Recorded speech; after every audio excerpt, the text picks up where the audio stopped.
여러분, 어제 대법원 판결 소식 듣고 이제 무역전쟁은 좀 진정되겠구나 하고 가슴 쓸어내리셨나요? 죄송하지만 그 안도감은 채 하루를 넘기지 못했고 오히려 상황은 더 복잡하고 비싸게 꼬여버렸습니다. 법원이 트럼프의 손발을 묶었다고 생각한 그 순간 그는 보란듯이 더 강력한 무기를 꺼내들었거든요. 우리가 알던 10%라는 숫자가 단 하룻밤 사이에 15%로 바뀌어버린 이 기막힌 상황. 도대체 무슨 일이 벌어진 걸까요? 불과 24시간 전만 해도 전 세계는 글로벌 관세 10%라는 숫자에 맞춰 계산기를 두드리고 있었습니다. 그런데 대법원이 상호 관세는 위법이다라고 판결을 내리자마자 트럼프 대통령은 마치 기다렸다는 듯이 반응했습니다. 그래, 상호 관세가 안 된다면 전체 관세를 더 올려서 손해를 메꾸겠다는 식의 논리를 펼친 건데요. 이것은 단순한 정책 수정이 아니라 사법부의 제동에 대해 행정부가 던지는 아주 강력한 경고장과도 같습니다. 여기서 우리는 왜 하필 5%포인트를 더 얹어서 15%가 되었는지 그 숫자의 의미를 뜯어볼 필요가 있습니다. 트럼프 대통령은 SNS를 통해 미국이 수십 년간 착취당해왔다는 표현을 쓰며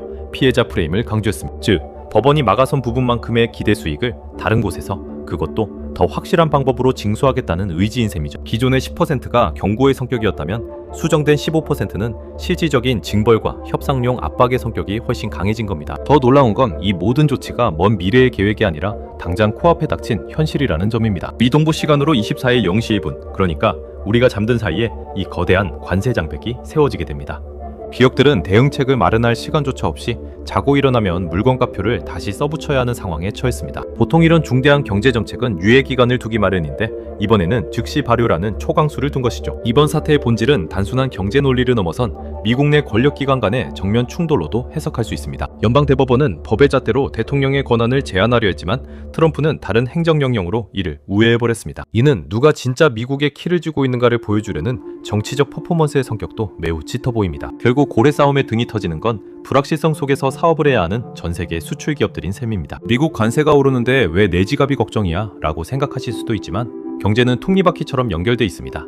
미국으로 들어가는 관세 장벽이 높아지면 한국 같은 수출 중심 국가의 기업들은 두 가지 선택을 강요받게 됩니다. 가격을 올려서 미국 소비자에게 부담을 넘기거나 아니면 울며 겨자 먹기로 기업이 그 손해를 떠안는 것이죠. 전자를 선택하면 수출량이 줄어들 것이고 후자를 선택하면 기업의 이익이 급감해 주가와 고용에 타격을 줍니다. 이 소식이 전해지자마자 가장 먼저 반응한 것은 역시나 돈의 흐름을 보여주는 환율 시장이었습니다. 관세 장벽이 높아지면 미국 내 수입 물가가 오르고 이는 인플레이션을 자극해 금리 인하를 어렵게 만듭니다. 금리가 내려가지 않으면 달러의 가치는 계속 고공인진을 하게 되고 킹달러 현상은 더 심화될 수밖에 없죠. 결국 우리가 해외 직구를 하거나 여행을 갈 때 더 비싼 환율을 감당해야 하는 결과로 이어지게 됩니다. 특히 자동차와 반도체라는 두 개의 거대한 엔진으로 돌아가는 한국 경제에는 그야말로 비상벨이 울린 격입니다. 10% 관세일 때도 영업이익의 상당 부분이 날아갈 판이었는데 15%라면 아예 수출 전략을 다시 짜야 할 수도 있습니다. 마진이 적은 중소기업 제품들의 경우 미국 시장 진출 자체가 불가능해지는 수출 절벽을 만날 수도 있습니다. 대기업들은 현지 공장 생산을 늘리겠지만 이는 국내 일자리가 그만큼 줄어든다는 뼈아픈 역사를 의미합니다. 트럼프 대통령은 관세를 통해 미국 기업을 보호하겠다고 하지만 경제학자들은 부작용을 더 걱정하고 있습니다. 수입품 가격이 15% 오르면 미국 내 소비자 물가도 덩달아 뛸 수밖에 없는 구조이기 때문입니다. 월마트나 아마존에서 파는 공산품 가격이 오르면 미국 서민들의 지갑이 다치고 소비 심리가 얼어붙게 됩니다. 소비가 줄어들면 전 세계의 공장들이 멈추게 되고 이는 글로벌 경기 침체라는 거대한 태풍으로 돌아오게 되죠. 우리는 여기서 트럼프라는 인물이 과거에 보여주었던 협상의 기술, 일명 미친 전략을 다시 상기해봐야 합니다. 그는 항상 상대방이 예상하는 것보다 훨씬 더 과격하고 무리한 요구를 먼저 던져놓고 시작하는 경향이 있습니다. 15%라는 숫자가 확정된 결말이라기보다는 향후 협상 테이블에서 우위를 점하기 위한 오프닝 배팅일 수도 있다는 겁니다. 너희들이 내 조건을 들어주면 깎아줄게 라는 식의 거래를 유도하기 위해 일부러 공포감을 조성하는 전략인 것이죠. 미국이 이렇게 나오면 다른 나라들도 가만히 당하고만 있지는 않을 텐데 과연 어떤 카드를 준비하고 있을까요? 유럽연합이나 중국 같은 거대 경제권은 즉각적인 보복 관세를 예고하며 맞불을 놓을 가능성이 매우 높습니다. 서로가 서로에게 관세 폭탄을 던지는 무역 전쟁이 본격화되면 세계 무역기구 체제는 유명무실해질 겁니다. 각자 도생의 시대가 열리면서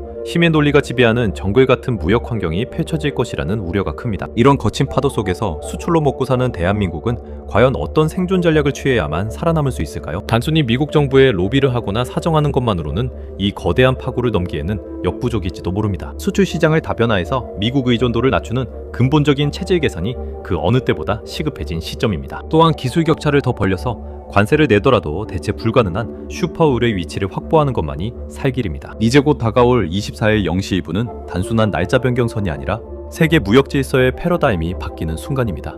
국경은 없는 모든 물건에 15%의 통행료가 붙는 세상은 우리가 지난 30년간 경험해보지 못한 낯선 세상입니다. 기업들은 재고를 미리 확보하느라 전쟁을 치를 것이고 물류 창고는 대혼란에 빠질 가능성이 농후합니다. 이 혼란의 비용은 결국 최종 소비자인 우리 모두가 나누어 짊어지게 될 공산이 크다는 점이 가장 뼈아픕니다. 경제시장이 가장 싫어하는 것은 악재 그 자체보다 도무지 앞을 내다볼 수 없는 불확실성 그 자체입니다. 어제는 10%였다가 오늘은 15%가 되는 시기의 정책 결정은 기업들의 투자 의욕을 완전히 꺾어버리는 독약과 같습니다. 앞으로 3년 동안 이런 롤러코스터 같은 상황이 반복될 수 있다는 사실이 숫자 15%보다 더 큰 공포로 다가옵니다. 우리는 이제 매일 아침 뉴스를 확인하며 오늘은 또 어떤 돌발 변수가 튀어나올지 가슴 졸여할지도 모릅니다. 전문가들은 이번 관세 인상이 끝이 아니라 더 큰 보호무역주의의 시작에 불과하다고 입을 모으고 있습니다. 트럼프 행정부가 준비하고 있는 추가적인 행정명령들이 줄줄이 대기하고 있다는 소식도 들려오고 있거든요. 만약 환율 조작국 지정이나 특정 품목 쿼터제 같은 비관세 장벽까지 더해진다면 그 파급력은 상상을 초월할 겁니다. 지금 우리가 보고 있는 15%는 어쩌면 빙산의 일각일 뿐 수면 아래에는 더 거대한 암초가 숨어 있을 수 있습니다. 오늘 내용을 정리해보면 법원의 제동에 트럼프는 관세 인상이라는 더 강력한 카드로 응수하며 무역전쟁의 판을 키웠습니다. 10%에서 15%로의 인상은 단순한 숫자 노름이 아니라 미국의 이익을 위해서라면 물불 가리지 않겠다는 선전포고입니다. 이제 우리는 설마 하겠어? 라는 안일한 기대를 버리고 무조건 한다는 전제하에 최악의 시나리오를 대비해야 합니다. 내 월급 통장과 장바구니 물가를 지키기 위해서라도 세계 경제의 흐름을 그 어느 때보다 예민하게 지켜봐야겠습니다. 여러분은 트럼프의 이 파격적인 15% 관세가 세계 경제를 살릴 약이 될지 아니면 독이 될지 어떻게 생각하시나요? 하루 만에 뒤집히는 정책을 보며 느끼신 여러분의 불안감이나 의견을 댓글로 자유롭게 남겨주시면 좋겠습니다. 이 영상이 지금 돌아가는 급박한 경제 상황을 이해하는데 조금이라도 도움이 되셨다면 주변 분들에게도 공유해주세요. 구독과 좋아요를 눌러주세요. 알림 설정도 잊지 마세요. 감사합니다.